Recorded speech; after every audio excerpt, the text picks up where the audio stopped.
동길종합병원은 1972년 개원한 충청남도 시 최대 규모의 종합병원이었습니다. 하지만 1989년 해당 병원이 인초교에 의해 비밀리에 운영되고 있었으며 내부에서 비밀리에 진행되던 인체실험, 불법 약물 실험 등 비윤리적인 실험들이 자행되던 사실이 밝혀지며 정부에 의해 압류, 폐쇄된 병원입니다. 해당 과정에서 많은 인적, 물적 피해와 원인 모를 약물의 확산으로 인해 잠정 봉쇄되었으나 시간이 흘러 약물의 효과가 사라진 지금은 폐쇄된 채 방치되어 있습니다. 이 근방은 원인 모를 인지 조작으로 인해 특정 거리 이내에 들어오게 되면 기억을 잃으며 정신을 차리게 되면 동길병원 정문에 위치하게 됩니다.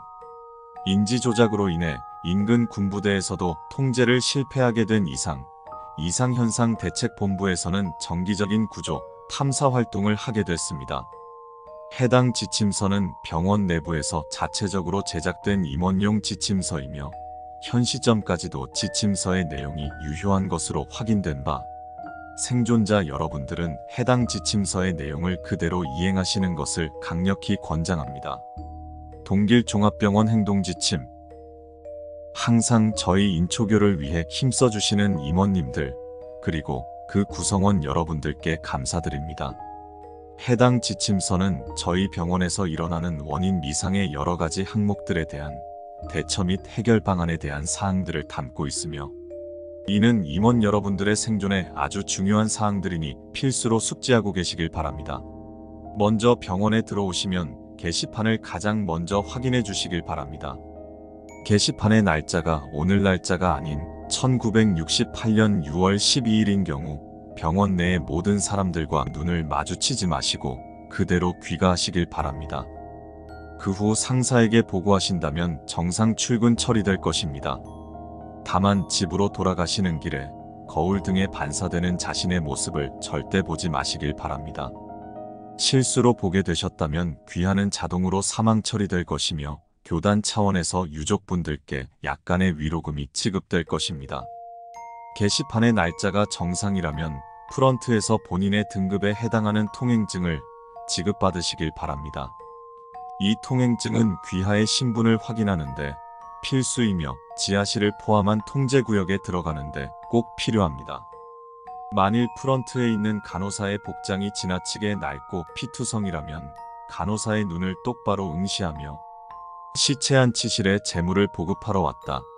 임시통행증을 발급받을 수 있나? 라고 하십시오. 이때 간호사의 얼굴을 보고 절대 동요하거나 소리 지르지 마십시오. 귀하는 자동으로 사망 처리될 것입니다.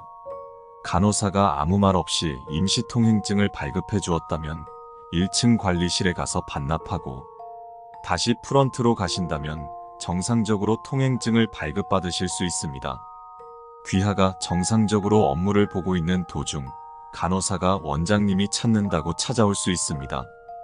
이때 간호사의 복장이 어떻든 무조건 알았다고 한 뒤 서랍에 비치된 상징을 챙긴 뒤 따라가십시오.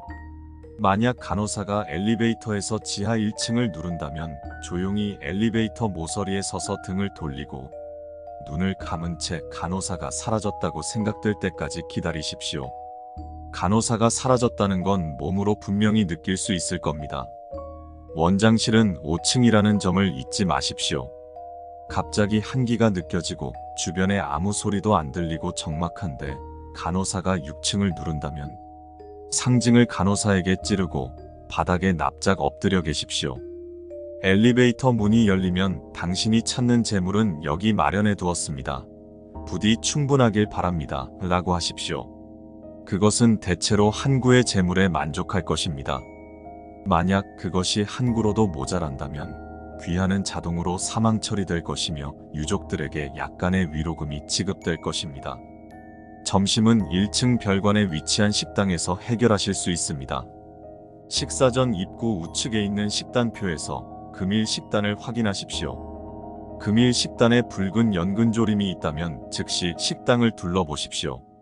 식당 한 구석에 안면부가 함몰된 한 인형이 있을 것입니다. 그것이 해당 음식을 먹기 전에 서둘러 해당 음식을 없애십시오. 가급적 대신 먹는 것을 추천드립니다. 만약 이를 막지 못해 그것이 음식을 먹었다면 식당 테이블 아래에 있는 폐쇄 버튼을 누르십시오. 식당은 그 즉시 폐쇄될 것이며 그것이 최선임을 기억하셔야 합니다. 그것이 밖으로 나오게 될 경우보다 훨씬 나은 선택지임을 알아두십시오. 병원 내에서 이동 중에 병실을 제외한 어느 곳에서든지 귀하께선 재물이라고 불리는 개체를 볼 수 있습니다. 개체마다 외형은 다르지만 공통된 특징은 절대 살아있는 상태가 아니라는 점입니다. 평범한 사람들에겐 보이지 않지만 어떤 이유에선지 교단 관계자들은 볼 수 있는 것으로 확인됩니다. 해당 개체는 교단 관계자들에게 강한 악의를 품고 있으니 개체가 귀하를 인식하기 전에 뒤로 돌아 황급히 자리를 벗어나십시오. 그것의 인지 능력은 현저히 떨어집니다. 만약 제때 피하지 못하고 그것에게 발각되었다면 귀하는 그 즉시 사망 처리될 것이며 유족에게 약간의 위로금이 지급될 것입니다. 만약 귀하가 간호사를 따라가는 중이라 상징을 소지하고 계신 상태라면 우리를 위해 희생하신 제물에게 예를 표하십시오. 그것은 분노할 것이지만 귀하에겐 아무런 해를 끼칠 수 없을 것입니다. 그것이 사라지면 업무를 재개하십시오.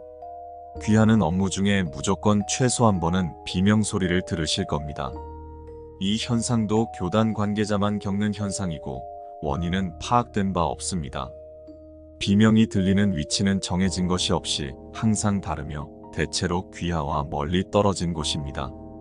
만약 비명 소리가 들리는 위치가 다음과 같다면 세부 사항을 따라 주십시오.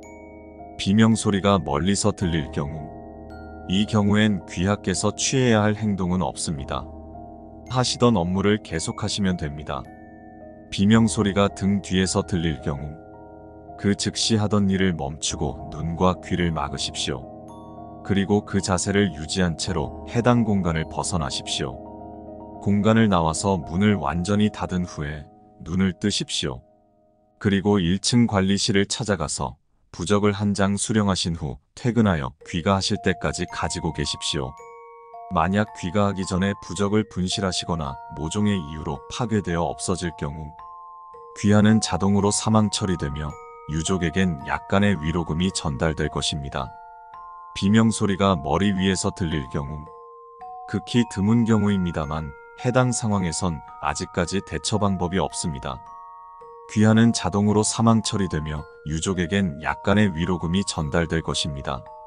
업무상의 이유로 지하실을 들어가실 때에는 1층 관리실에서 부적 2장과 사무실에서 상징을 지참하시고 가시길 바랍니다.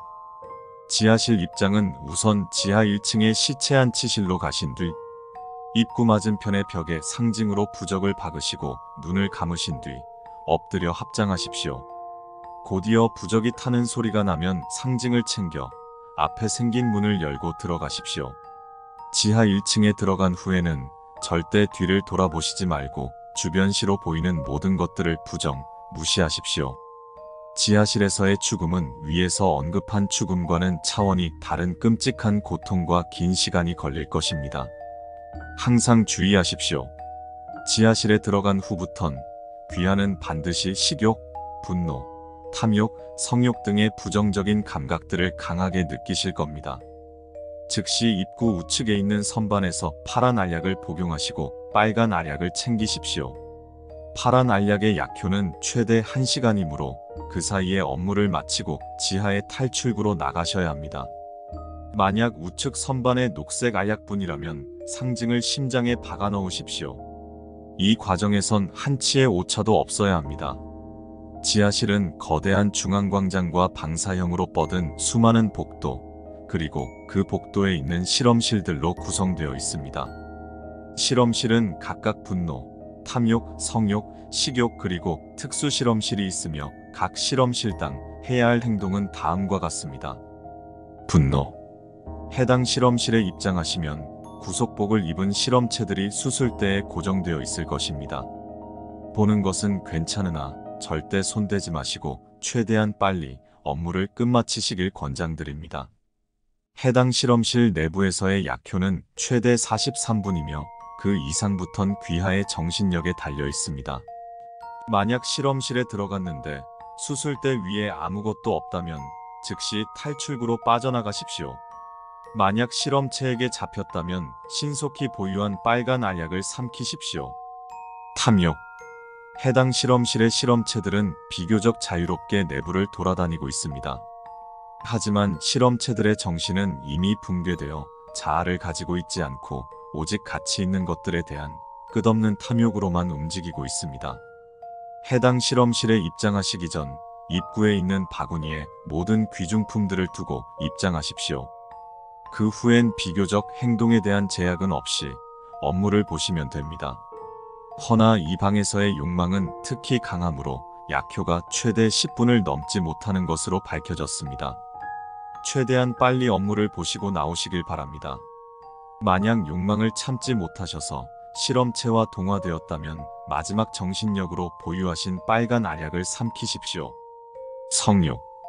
해당 실험실에 입장하시기 전 입구에 비치된 특수보안경과 귀마개를 쓰시고 입장하셔야 합니다. 해당 실험실의 실험체들은 여성으로만 이루어져 있으며 이 실험체들의 목소리와 모습에 집중하시면 안 됩니다. 해당 실험체들은 특히 남성에게 강력한 욕망을 발산하는 것으로 밝혀졌으며 이곳에서도 약효는 최대 16분까지입니다. 절대 실험체와 신체적 접촉을 금하시고 웬만하면 그것에게 시선을 두지 말고 무시하시길 바랍니다. 그것과 약간이나마 신체적인 접촉이 이루어진다면 귀하는 그 욕망에서 벗어날 수 없으며 다른 재물로서 그 쓰임을 새롭게 할 것입니다. 만약 신체적인 접촉이나 그것들의 교성에 반응하셨다면 보유하신 빨간 알약을 삼키십시오. 식욕. 해당 실험실에서는 그저 시체들만이 있을 뿐입니다. 귀하는 그것에 시선을 두지 말고 업무만 재개하시면 됩니다. 해당 실험실은 비교적 약효가 오래가고 시체가 움직이지도 않습니다. 해당 실험실은 폐쇄되었습니다. 이 실험실은 약효가 전혀 나타나지 않으며 들어서는 것뿐만 아니라 실험실 내부를 보는 것만으로도 식인에 대한 욕망을 참을 수 없는 것으로 나타났습니다. 어떠한 이유로든 해당 실험실은 들어가지 마십시오. 특수실험실. 해당 실험실에서는 아무런 소리를 내면 안 됩니다. 내부에 있는 실험체들은 극도의 공격성을 갖고 있는 것으로 밝혀졌으며 평소에는 대형 실험관 안에 잠들어 있습니다. 허나 소음에 민감하며 살아 움직이는 것에 대한 강한 공격성 때문에 특히 주의하셔야 합니다. 현재 밝혀진 실험체들의 생김새는 다음과 같습니다. 하나의 몸에 여러 개의 머리가 붙어 있고 각자 다른 움직임을 가지고 있음. 팔과 다리가 한 쌍이 아닌 여러 개의 쌍으로 이루어져 이족보행이 아닌 사족보행, 그 이상을 함. 이목구비가 몸통에 달려있고 열려있는 복부 안에 빼곡히 많은 치아가 달려있음. 팔다리가 없이 몸이 기형적으로 길어져 있고 날개뼈가 발달해 날개와 비슷한 부위가 생겨져 있음. 위에 서술된 것 이외의 실험체를 마주할 시 원장실에 보고하시길 바랍니다. 퇴근하실 때에는 지급받은 통행증을 1층 관리실에 반납하시면 됩니다. 만약 관리실에 아무도 없을 경우 통행증은 관리실 옆 소각장에서 소각시켜 주시길 바랍니다. 그리고 집에 도착하기 전까지 뒤에서의 시선과 인기척을 무시하십시오.